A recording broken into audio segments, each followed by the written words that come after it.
ذوالقرنین ذاکر، کاش مطیع محبت میں حنانہ ہوتا۔ اس تقریر کو پیش کرنے کے لیے ذوالقرنین ذاکر آئے اور اپنی تقریر پیش فرمائے۔ یہ آخری پروگرام ہے انشاءاللہ۔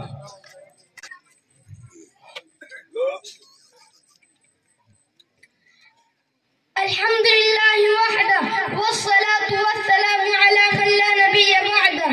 اما بعد فاعوذ باللہ من الشیطان الرجیم، بسم اللہ الرحمن الرحیم، والضحى واللیل اذا سجى، صدق اللہ العظیم۔ قابل قدر صدر جلسہ،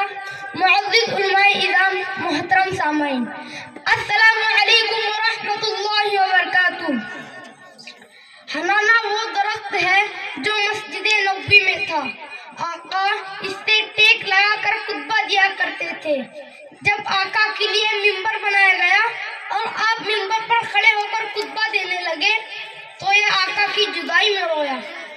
اور اتنا رویا کہ سسکیاں لینے لگا۔ میں نے حنانہ سے پوچھا تو کیوں رویا؟ تو کہنے لگا جس سے پوری کائنات کا رب محبت کرتا ہو، جس کی برکت سے پوری کائنات بنی ہو، میں کیوں نہ اس کی جدائی میں روؤں؟ تو شاعر نے کہا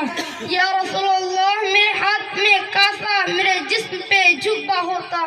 یا رسول اللہ میرے ہاتھ میں کاسا میرے جسم پہ جھکا ہوتا، آقا یوں آپ کے سامنے آتا تو میں کیسا ہوتا، اپنی آنکھوں کو نمائش کے لیے رکھ دیتا، ان آنکھوں نے جو سرکار کو دیکھا ہوتا، میرے ہونٹوں پر ستارے سے چمکتے رہتے، میں نے سرکار کے قدموں کو جو چوما ہوتا، اور اگر یہ نہ ہو سکتا تو کاش کسی پتھر سے جڑا میں ایک ذرہ ہوتا، میرے لب پہ میرے یار کا تلوہ ہوتا، کسی پتھر سے جڑا میں ایک ذرہ ہوتا، میرے لب پہ میرے یار کا تلوہ ہوتا، لوگ آتے میری قسمت کی زیارت کرتے، میرے ماتھے پہ تیرے پاؤں کا نقشہ ہوتا، میرا سینہ تیرے نعلین سے پیوست رہے، میری قسمت میں انعام یہ لکھا ہوتا، میری سسکی میرا رونا میرے آقا سنتے، میری سسکی میرا رونا میرے آقا سنتے، میں مجھے کاش محبت میں حنانہ ہوتا۔ جب میں نے حنانہ کا عشق دیکھا تو میں بھی تصور نبی میں کھو گیا اور میں یہ کہتا وہ انتہائی عشق تھیا مورے بے حساب تھا، میں قید و بند وقت سے آزاد اس صدی میں تھا، وہ دور مصطفیٰ تھا میں مدینہ نبی میں تھا۔ صحابی آتے آپ صلی اللہ علیہ وسلم کے پاس اور عرض کرتے کہ جی آنے والے دور کا امتی ہے گنہگار، ہند سے ہے حضور ہے مگر سیاکار، مسکرا کے آپ نے کہا کہ روکنا نہیں امتی ہے وہ بھی آنے والے دور کا،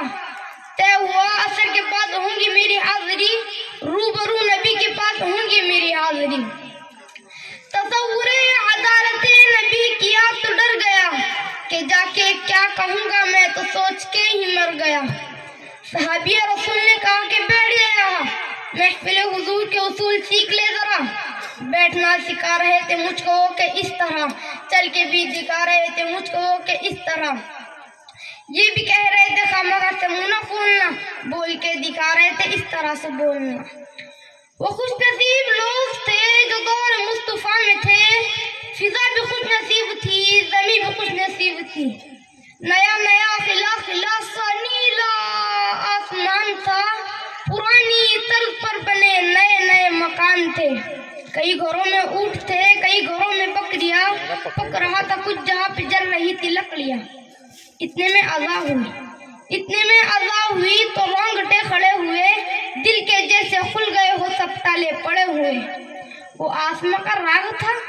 وہ دعوت بلال تھی، میرے لیے تو دعوت وصال اور جمال تھی، دھو لیا نہا کے میں نے وضو بھی بنا لیا، نسبت حضور میں نے عود بھی لگا لیا، گھر سے ہم نکل پڑے صحابی رسول کے، جا رہے تھے سبھی سمت مسجد رسول کے، وہ دھڑکنیں عجیب تھی وہ کب کبھی کمال تھی کہ آنکھ اشک بار تھی سراپائے ملال تھی، روح تھی کہ دید کی تڑپ تڑپ تڑپ تڑپ، دل میرا دھڑک دھڑک دھڑک دھڑک دھڑک دھڑک، ہر قدم پہ بڑھ رہا تھا شوق دید مصطفیٰ، ہر قدم پہ گٹ رہا تھا فاصلہ حضور سے، وہ مسکرا کے دیکھتے تھے جو صحابہ کرام، جیسے کہ جانتے ہو کون ہے یہ نوجوان۔ دیکھ کے صحابیوں کی پیری پیری داڑیاں، جانے کیسے رک گیا میں چوکھٹ حضور پہ، کہ سنت رسول کے بغیر کیسے جاؤں گے، یہ نہ ہو کہ فعل حضور چہرہ کول۔ جیسے ہی بھلا خیال میرے دل کو آ لیا، نسبت حضور میں نے چہرہ بھی سجا لیا، نسبت حضور میں نے چہرہ بھی سجا لیا۔ شکریہ، وما علینا الا البلاغ۔ ماشاءاللہ ماشاءاللہ ماشاءاللہ، بہت اچھے انداز